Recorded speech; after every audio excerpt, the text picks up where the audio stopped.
My next guest is coming off an impressive win over Kenney at UFC 259 on March 6th. It is Dominick Cruz, the Dominator, joining me here on the program. Dominick, how are you, sir? Doing good.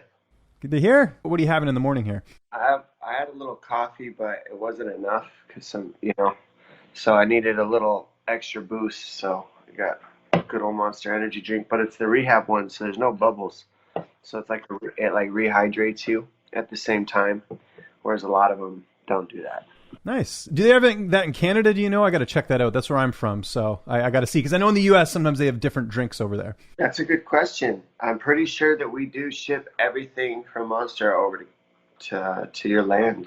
Good to our land, yes. Our very big land out here in Canada. That makes sense. Cool. But we're not here to talk about that. We're here to talk about your fight, obviously. First fight, I think, since 2014 that was not a title fight, was not a 5-round fight. How was that, just getting to go through that again and it not being 5 rounds?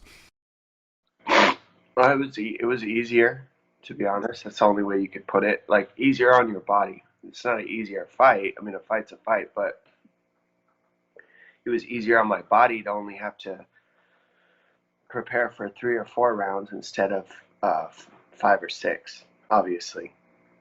Okay. Yeah.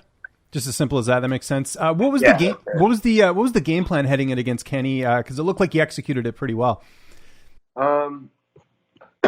It was really, I knew I was going to have to, because he's so well-rounded, I knew it was going to take me going into like deep water. It was going to take just that last push.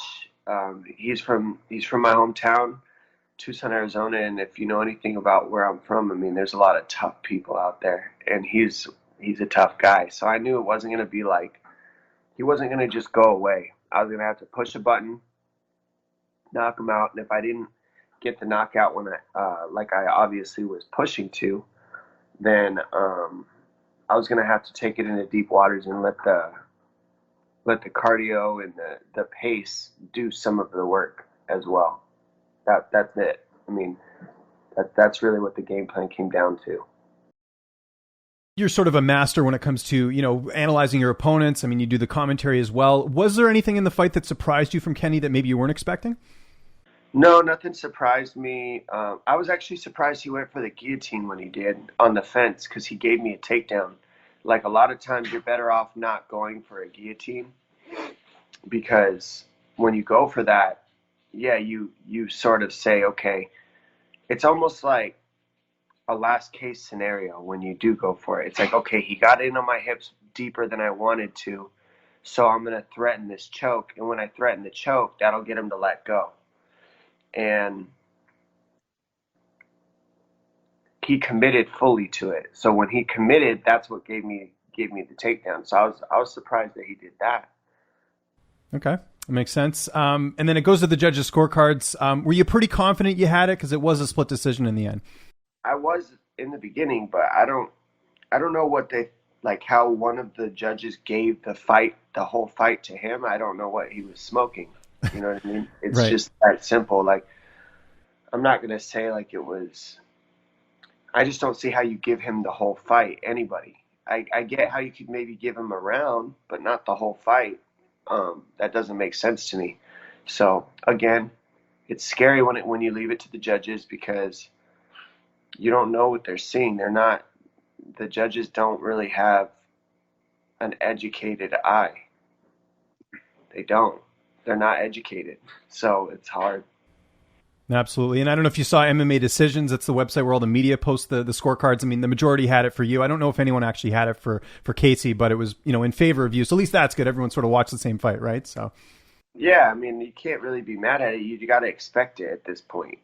You do, and that's why I was like, you see me when I'm up there too. It's not like I'm surprised. I'm just kind of like, okay, well, I mean, it's out of your control.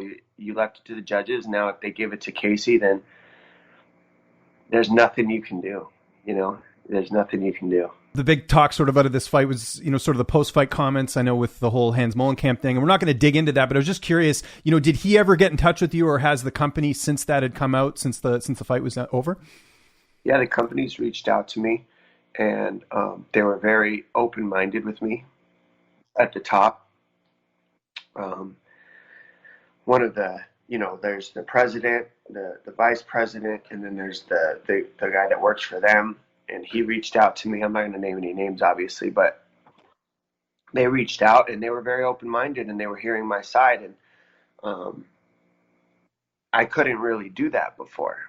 So that, if you think about it, I've been with Monster for 7+ years, and because of the person that I've spoken about, if I was to talk to that person the way I did yesterday, I would have gotten a flood of texts, a flood of calls about, what are you doing? Why are you talking to the bosses? Like, you can't be doing that, man, because then they start asking me questions and I don't know. And it's like, why can't I do that? So it was nice to get that call, and it was nice to have that talk without hearing from that person. Not one text, not a peep. And that person has reached out to me, but all he did was take a screenshot of our text message conversation before I did the interview, the post-fight interview, and there was no words. It was just a screenshot of our conversation. So it was very passive aggressive, very his way of doing things. There's no communication. There's just like, what does that even mean? Like, what do you want me to do with that? He always pretends to be my friend to my face and then does shady things. So I'm not gonna I'm not angry at this person. I'm not mad at this person. And you were clear about that. You said, hey, if anything, let's make something good out of this. Let's do the charity match, right? I think you were pretty clear about that in that. I know the media can kind of twist it, but that's what I took from it.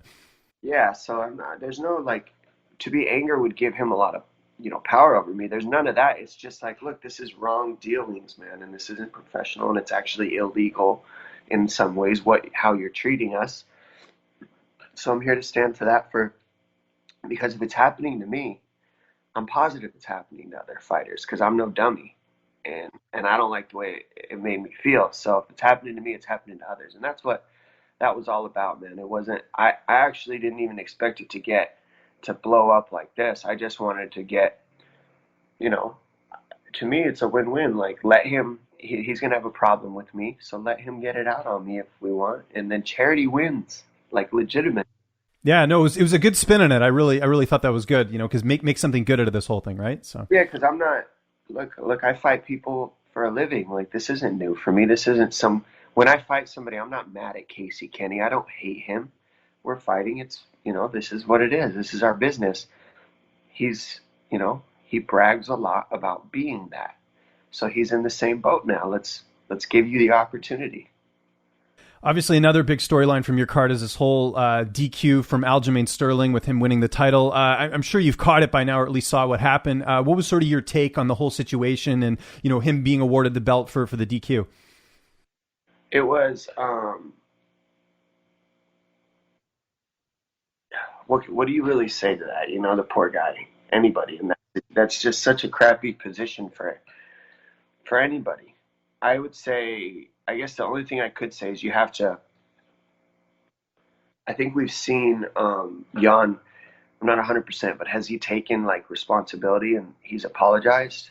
I think, on social media, I have yet to see him do an interview. I know he's supposed to this week from what I was told, so I'm sure we'll get his side of it. But yeah, we know Jan throughout his career, this is not a malicious guy. I think he just made a mistake, right? That's kind of how I took it. Yeah, I'm sure he made a mistake, but there was some, as a fighter, when there was a lot of time there, man, to look at where you're at and what you're doing. And then you hear the corner saying, do this. They're actually telling him to throw the knee or something that you can hear in the commentary, or at least that's what they go over on the commentary with DC and all them. So if you're in the heat of the moment, you're in your 4th round, it's an exhausting fight. They were keeping an exhausting pace. It doesn't completely surprise me that the knee slipped out, because you're in that heat of the moment. And then there was a lot of words exchanged leading into this fight. But there was a lot of time with his hand on his head. Your hips are back. The knee positioning is perfect. That's why Sterling was on all fours. So you can just punch. But he threw a knee on purpose. So I don't know. You have to hear him. We're all interpreting the situation. It's not a fact, anything that we say. So unless we hear from Petr Yan, it's all just interpretation. None of it. You know, what's the point of that, right? Yeah, no, absolutely. And then obviously the main event, we had Jan Blachowicz hand Israel Adesanya's first MMA loss. Were you expecting that, or were you surprised to see Izzy lose that fight? I wasn't surprised, because you got to know that, you know, I talked to Jan before that fight. Like, we were in a van together, and he cuts about 17 to 20 pounds to make it to that weight. So the other thing that you got to account for is, all right, so Izzy has the speed advantage, which he did. His feints were working. But then with that speed advantage, even if the feints are working and you're landing here and there, you can't commit to the nasty combinations that you do on somebody your size, because if one of Jan Blachowicz's punches gets through, there's a good possibility you just go to sleep. And Jan hit him enough with significant strikes for him to feel like, okay, I have to respect this man's power and size. And that's what Jan did well and right. He made him pay just enough to where Adesanya couldn't come in the way he really wanted to. Jan beat him with landing the right punches at the right time, to get the respect from Adesanya. And when you do that, now he's not throwing like crazy combinations. It's not as tricky. And so that's what he did well. And it didn't surprise me, but I did think that Adesanya was going to get off more combinations and maybe get ahead on the numbers a little bit more. But like I said, Jan did the right thing. You know, he connected at the right times and like kind of rocked him and said, okay, I can't go too crazy because I'll get knocked out in here. And I think that's what changed the fight. We've got that featherweight title fight coming up between Alexander Volkanovski and Brian Ortega. Who do you lean in that fight? Because that's a very close matchup coming up here on March 27th. I'll be breaking that down on Unlocking Victory, actually. So there you go. Okay, cool. That's a good plug for that. That's perfect. What about What about Stipe and Ngannou? Same thing. Yeah, I'm covering that whole card, and so you can tune into Unlocking Victory for that. And I'll do an actual live physical breakdown of the attributes of each of the fighters. But excuse me, I don't know who's going to win these fights, but I'll definitely be able to break down. What I do on that show is I break down each of their tools. So I look at each fighter and I see what their best attributes are, like their biggest weapons. And then I'll take the weapons of Stipe, and then I'll take the weapons of Ngannou, and then I'll look at them like they're just two puzzle pieces, and I'll see how they fit. Or do they run into each other and they don't fit at all? Or in which case their styles cancel each other out. And that means it could be a little bit of a slower paced fight. So once I look at the film, I can really give you a what's going to happen. Have you played yourself in the UFC EA game? And if so, do you think your character's accurate? I have not played it. I'm not going to lie. No worries. I like the honesty. See, this is what we're trying to get here. So yeah, I haven't. I support it. I love it. But the video game thing, I'm like, I like it, but get off your ass and figure out how to fight. There you go. Well said. Well said. Get into a wrestling room. Okay. Start running. Get off the video games. Get off the sticks. Let's go, kids. Yeah, no, I agree. When are you looking to get back in there? We just had this fight on Saturday. Do you sort of have a timetable of when you're looking to take your next fight? I don't have a timetable, man, because I'm literally taking my whole career. When you're champion, I said this to people before. They give you the belt. You walk down the stairs, and the media and everybody in the world has already come up with 6 people that they matched you up with. So it's like you didn't even do what you did. It's like you never even won. And so that immediately hits you in the face when you get to media table.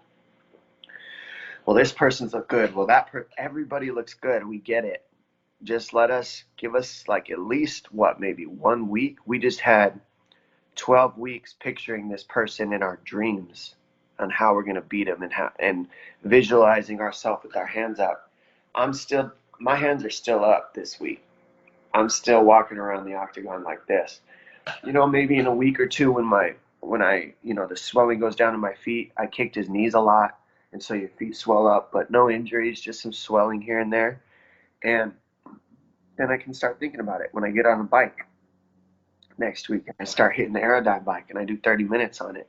when I get on my swims, when I start running again, when I start working again next week, your brain then switches on to, okay, what's next? How's my body feeling? Let's do a recap here. Where are we going?